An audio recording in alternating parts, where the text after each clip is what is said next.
अपने मुकाम पर रहकर के इदारे की तरक्की مقام پر رہ کر کے اپنی گھریلو ضروریات کی مصروفیات کے باوجود بچوں کے ساتھ اتنی محنت اور لگن کے ساتھ ان کو تیار کرنا اور اتنی بڑی دعا کا قرآن مقدس کے بعد جو اس بچے نے حفظ کی ہے، یہ قابل رشک ہے۔ اللہ رب العزت ہمارے اس بیٹھنے کو قبول فرمائے اور ان بچوں کی وجہ سے ہم سب کی نجات کا ذریعہ بنا دے۔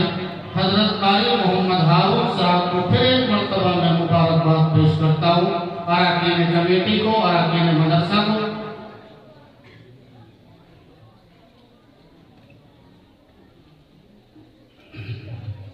اس وقت اب دستار کا عمل شروع ہوگا۔